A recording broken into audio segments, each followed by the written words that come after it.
Un Ruishax. Senline en était certaine, c'était bien un Ruishax. Elle se remémorait la conversation qu'elle avait eue avec son client.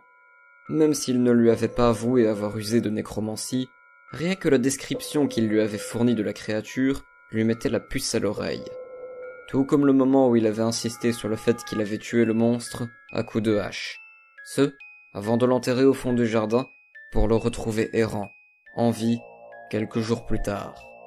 La traqueuse sortit de la maison de son commanditaire, grande bâtisse isolée dans un petit bourg, au nom oubliable. Ensuite, elle commença à faire une brève reconnaissance des lieux. L'habitation, qui se voyait être une ancienne ferme, comportant une tourelle autrefois pigeonnier, se voyait trôner au centre d'un vaste terrain. Senline fit le tour du grand jardin, dont les herbes humides méritaient d'être bientôt tondues.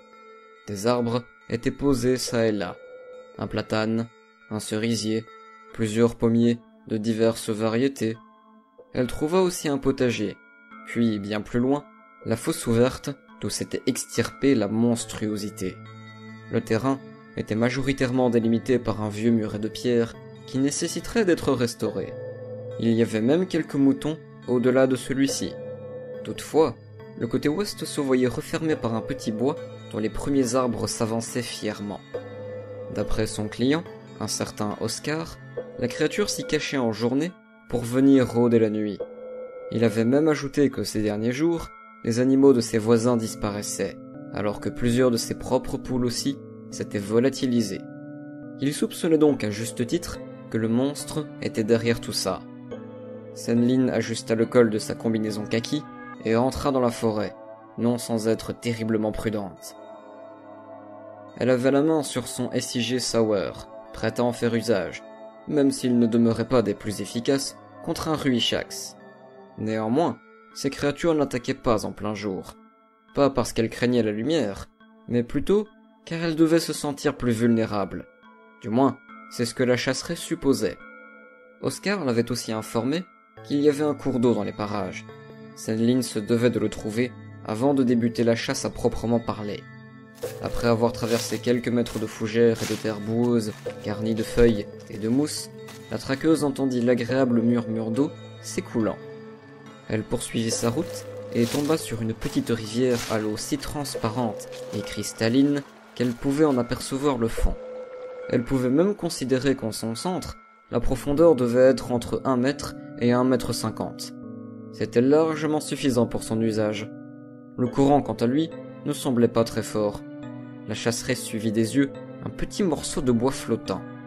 La grosse brindille était par ailleurs emportée si lentement qu'une libellule bleu saphir prit le temps de se poser quelques secondes dessus. Satisfaite par son excursion, Senline rebroussait chemin. Elle comptait passer les prochains soirs à observer la cible avant de passer à l'action d'ici 3 ou 4 jours. Elle recommandait bien évidemment à la famille d'Oscar de ne pas sortir une fois la nuit tombée, et même un peu avant, surtout avec la fillette dont l'abomination ne ferait qu'une bouchée. Par ailleurs, cette petite fille rappelait à Senline sa propre enfant, quoique elle était quand même plus rondouillarde que sa Léonore adorée. Consciente de s'égarer dans ses pensées, Senline en revint à la mission, et plus précisément au matériel dont elle avait besoin. Disons que j'ai déjà le casque, les lunettes et quelques armes dans le coffre de la voiture, se dit-elle intérieurement. Du coup, il ne me faut pas grand-chose pour l'instant, mis à part une bonne dose de café pour tenir la nuit sans somnoler. Le ciel se couvrait d'un rideau coloré. Il offrait une noble couleur bleu roi avant de progressivement passer à un rouge embrassé du côté de la forêt, ce qui mettait cette dernière dans un contre-jour poétique. Venant de sortir par une des portes latérales du pigeonnier qui débouchait sur le toit, Senline sortit son téléphone portable pour prendre une photo. Elle réalisait juste après que la qualité de son image était au mieux médiocre. Sachant d'avance qu'elle allait passer la majorité de ce premier temps à s'ennuyer, la traqueuse s'assit sur les tuiles, dos contre la petite tour aux oiseaux. Quelques chauves-souris voltigeaient déjà, alors que le soleil envoyait encore quelques rayons. Les oiseaux étaient déjà silencieux, et une petite brise fraîche annonçait que cette nuit de début d'automne allait être froide. Senline ferma son chaud manteau, criblé de poches. Les étoiles se répartissaient dans la voûte céleste. La chasseresse se retint de rester la tête en l'air pour les admirer. car il est vrai qu'en campagne, puisque la lumière était plus rare, il était plus profitable d'admirer la Voie lactée. Senlin enfila ses inconfortables lunettes de vision nocturne, puis ajouta un casque. Elle observait les alentours. Ça faisait seulement 2 heures, et la monotonie de ce qu'elle voyait au sol rendait le temps encore plus long. Elle ignorait si Oscar et les 2 autres dormaient déjà, car elle n'entendait pas de bruit à l'intérieur de la maison, et ils gardaient toujours les volets fermés, sans doute par peur du Ruishax. Senlin entrevit soudain un mouvement. Son regard fusa sur quoi au juste? Un renard? Ou une martre plutôt? Impossible de distinguer les couleurs avec ses fameuses lunettes. La traqueuse s'amusa à faire un zoom sur l'animal via une des molettes incrustées à son équipement. La bête reniflait le sol, sans doute à la recherche de quelque chose à se mettre sous la dent. Mais soudainement, elle leva son museau avant de détaler. La chasseresse dézooma rapidement pour voir la cause de sa fuite. Était-ce sa proie? Les herbes étaient agitées par un sanglier. Senlin se retint de pouffer. Elle sentait qu'elle allait voir toute la faune de la forêt sans une seule fois observer l'abomination. Et en effet, cette pensée lui a comme porté malchance. C'est avec des cernes dignes des personnages issus de l'univers de Tim Burton que Senlin annonça le lendemain à Oscar que sa première nuit fut infructueuse. Après une journée de sommeil et quelques courses, la chasseresse plaça un tas de viande sur le sol du vaste jardin avant de se reposter en haut du fameux toit. Le soleil se vit à nouveau étouffé par les ténèbres, et le temps nuageux rendait la nuit bien plus sombre. Sans surprise, un blaireau vint à la rencontre de la viande délaissée au grand air. Il ne l'emporta pas, mais en profita pour la consommer sur place. Sans doute affamé, il passa pas mal de temps à se repaître. Une entité se détacha des troncs des bois, avançant d'une démarche peu certaine, proche de celle d'un corps désarticulé. Enfin! Le Ruishax mesurait bien plus de 2 mètres. Toutefois, la chasseresse ne pouvait en dire plus, puisque ce dernier, par crainte ou pudeur, avait enfoui son corps dans ce qui devait être une vieille couverture. Ce tissu le camouflait totalement, y compris son faciès. Paradoxalement, aussi maladroit était son déplacement, il avançait à pas de loup et marchait contre le vent. Le blaireau ne le sentait pas. Senlin se faisait déjà une idée de ce qui allait advenir de la petite bête, ce qui était le but de l'appât. Soudain, l'abomination se stoppa. Elle remonta la tête par intermittence en émettant une sorte d'inspiration. Le blaireau fut pris d'un sursaut et remarqua la présence de l'entité. Il s'enfuit aussi vite que ses petites pattes robustes le lui permettaient.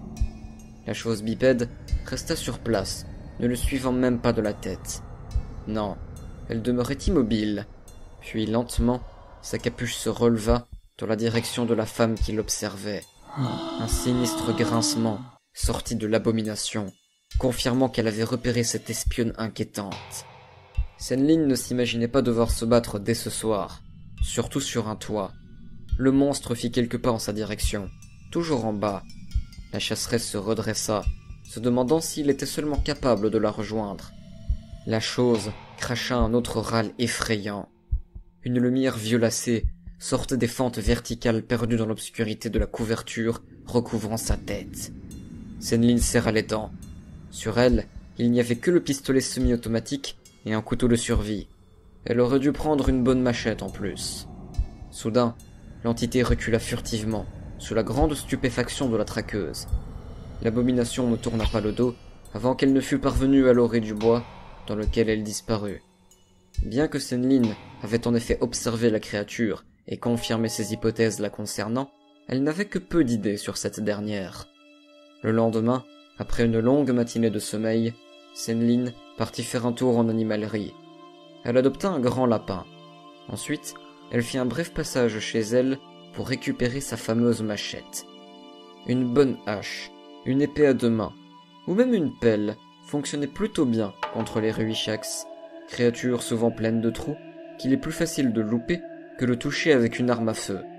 Toutefois, l'arme qu'elle choisit était celle qu'elle maniait le mieux, surtout avec son gabarit. À son arsenal, Senlin ajouta quelques pièges d'envergure et 2 câbles robustes. Une fois de retour chez son client, elle choisit de longer la rivière de la zone forestière jusqu'à parvenir à une clairière qui la juxtaposait. Elle trouva l'endroit idéal. Elle sortit précautionneusement le petit animal domestique de sa caisse, puis lui enfila une laisse solide, au bout de laquelle elle attacha un pieu, objet que la chasseresse planta dans le sol pour empêcher la bête de fuir. La cordelette lui permettait de gambader sur un diamètre d'1 mètre environ. Tout autour de ce cercle, Senlin s'enquit de placer des pièges à ours. 4, un pour chaque point cardinal. Une fois que tout fut prêt, elle resta près du faux lièvre durant la fin de journée, avant de s'abriter dans un arbre à la tombée de la nuit. Elle choisit de grimper sur un châtaignier non loin pour dominer la scène du regard.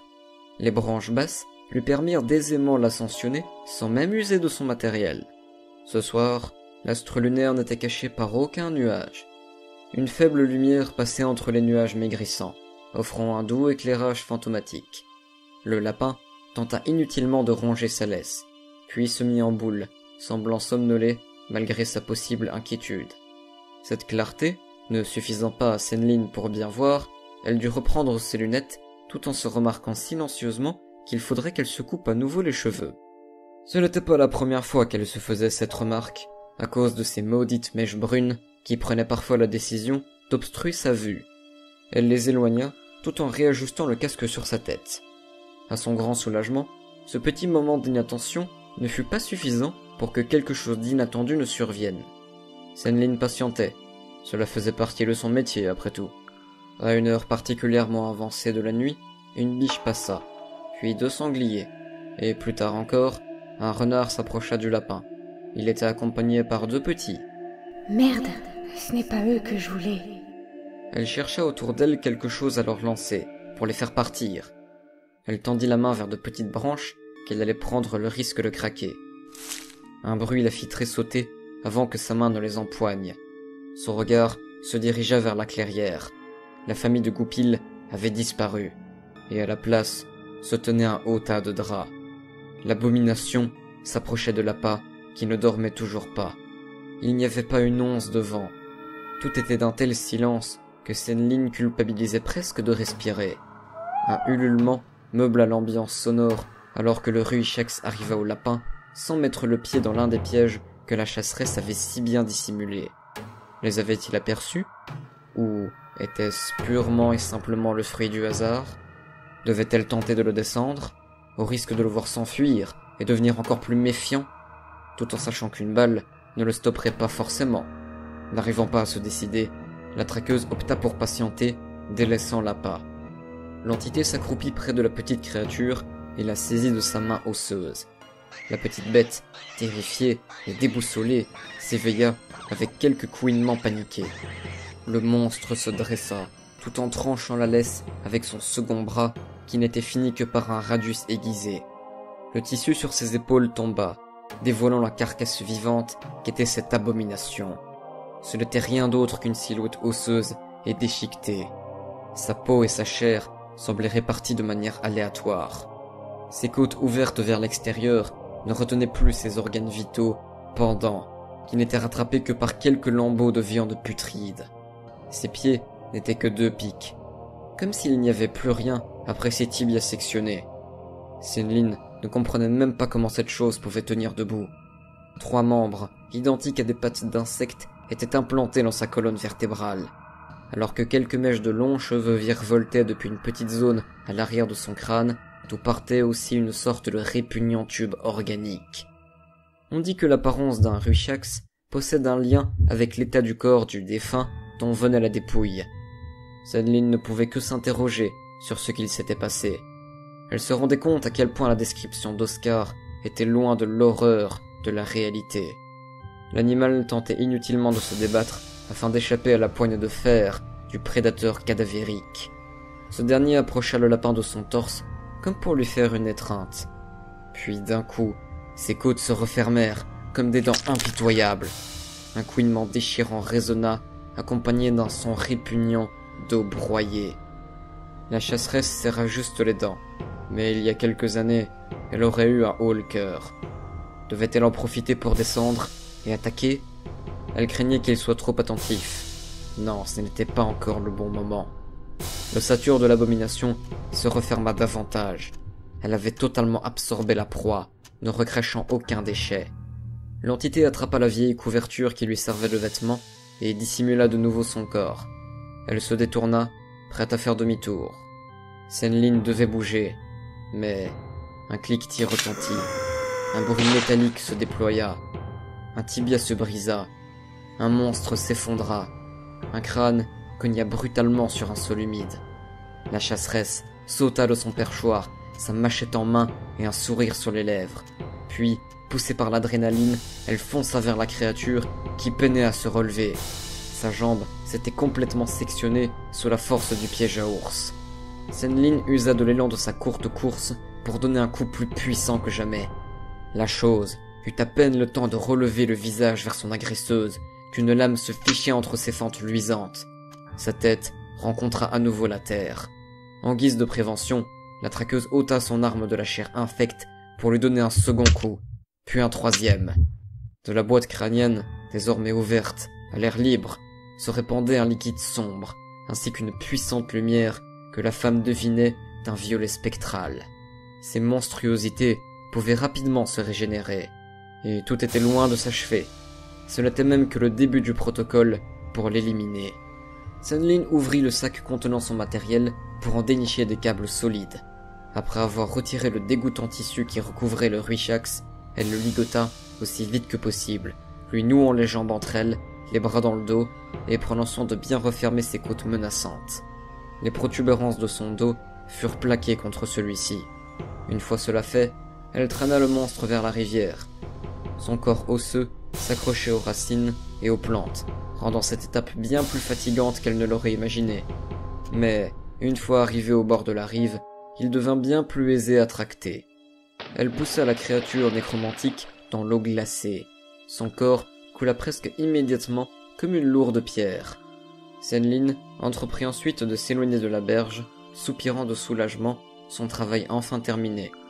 Elle releva ses lunettes de vision nocturne. La nuit s'éclaircissait peu à peu. L'aube n'était plus très loin. À travers l'eau, elle pouvait entrevoir un léger fumigène améthyste. Ce dernier perdait de plus en plus en intensité. Ce n'était plus qu'une question de minutes avant que la chasseresse puisse aller empocher l'argent de son client. Client qui, maintenant qu'elle y pense, semblait d'une certaine manière se reprocher quelque chose quand il lui avait demandé de détruire cette infâme créature. La flamèche était proche de l'extinction lorsqu'un remous suscita la nervosité de la femme en tenue sombre. Sous l'eau, la chose bougeait. Elle commençait à se débattre, à tenter de s'échapper de ses liens. La chose soulevait la bourbe, ce qui empêchait davantage Senlin de voir. Les mains de la traqueuse s'armèrent de la machette. Si le monstre sortait, elle allait immédiatement l'accueillir. 3 pattes arachnoïdes longues jaillirent de l'eau avant d'avancer comme d'effrayants ailerons de requin vers la rive opposée. Couvert de limon, le Ruishax sortit de la rivière. Il laissa le haut de son corps retomber sur la berge. Ses fentes éjectaient un mélange de plusieurs liquides, plus ou moins aqueux. Il ne prenait même pas la peine de se traîner complètement hors de l'eau. Senlin maudit intellectuellement tout son arbre généalogique avant de poser ses lunettes et son sac pour ensuite se jeter dans le cours d'eau. Chaque goutte étant comparable à une petite lame de glace. Elle claquait des dents, alors qu'elle arrivait de l'autre côté, à quelques mètres en aval de sa cible, qui ne daignait heureusement pas bouger. La chasseresse remonta sur la terre ferme, ses pieds engourdis, s'enfonçant dans la boue, alors que ses vêtements glacés lui collaient à la peau. Elle se tourna vers le monstre, animée d'un regard noir. « Qu'est-ce que tu ne me fais pas faire, vermine ?» Le Ruishax se tressaillit, entendant la voix féminine qu'il n'imaginait sans doute pas si proche. Il commença à extirper le reste de son corps de la boue au large du ruisseau. Senlin avança vivement, son arme blanche toujours en main. L'entité tourna vers elle, son faciès fendu. La lumière qui en émanait clignotait légèrement. Soudain, une vive douleur mordit le bras de la traqueuse. Elle recula moins rapidement que ce qu'elle aurait aimé, constatant trop tard que l'une des pattes insectoïdes de l'immonde créature s'était fichée dans son bras. Par réflexe, elle lâcha maladroitement sa machette. Le froid et la fatigue avaient si bien poussé son corps aux portes de la léthargie que son cri de douleur prit quelques secondes avant de se manifester. Je vais te crever, pauvre chure !»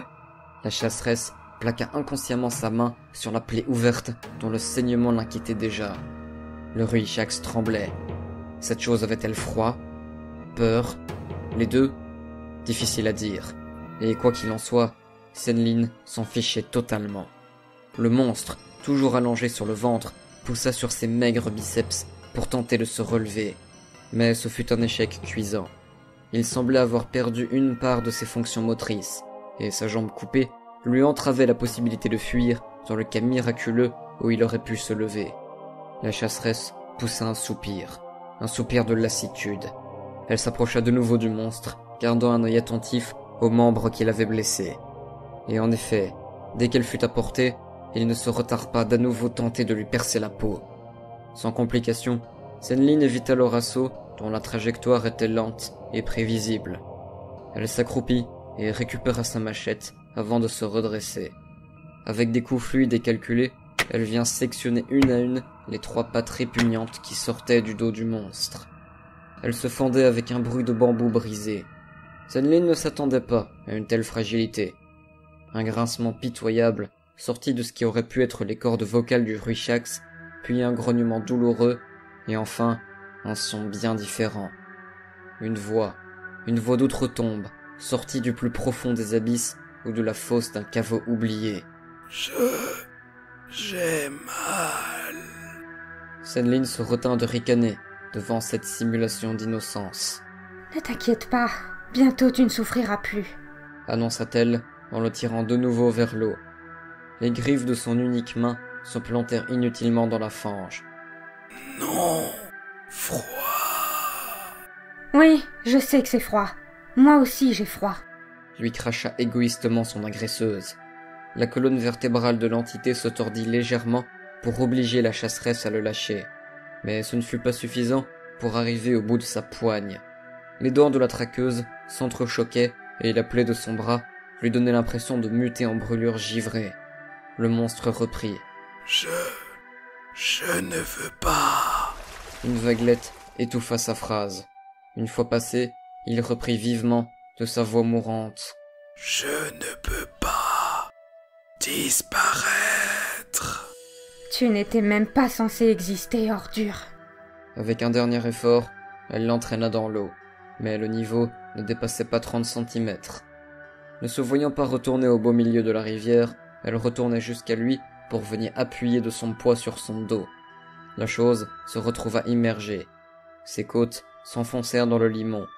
Avec une de ses mains, Senlin prit soin de lui garder la tête dans les flots. La flamme nécromancienne devait être noyée. Le Ruishax se débattait. Du moins, il essayait. Son énergie vitale, le quittant de manière exponentielle, ses gestes étaient terriblement faciles à contenir. À vrai dire, Senlin avait l'impression de tenir une créature avec la force d'un enfant de 6 ans. Au bout de quelques minutes, l'abomination cessa de bouger. L'étincelle violacée s'éteignit doucement. Restant prudente, Senlin choisit de rester encore ainsi quelques minutes. Le ciel commençait à s'éclaircir. Le soleil diffusait ses premiers rayons timides. La chasseresse se redressait. Elle sentait sa tête tourner. Le moindre courant d'air se révélait comparable à une brise glacée. Elle n'avait pas le courage d'à nouveau traverser à la nage. Senlin entreprit de marcher un peu pour trouver un endroit où passer de l'autre côté. Et en effet, un petit pont était aménagé une dizaine de minutes en amont. Le passage était si modeste qu'elle aurait pu croire qu'il avait été fabriqué à la va-vite par des habitants du bourg ou des chasseurs du dimanche. Après avoir refait tout le chemin en sens inverse, la traqueuse parvint enfin à retrouver ses affaires, dont son téléphone avec lequel elle put aviser Oscar de sa réussite. Tout en parlant, elle distingua encore l'immonde dépouille sans vie de l'autre côté. Elle songeait déjà à une douche bien chaude et une bonne nuit de sommeil, en plus d'avoir de quoi remplir ses caisses pour au moins 1 mois, durée avant qu'elle ne doive trouver une nouvelle mission.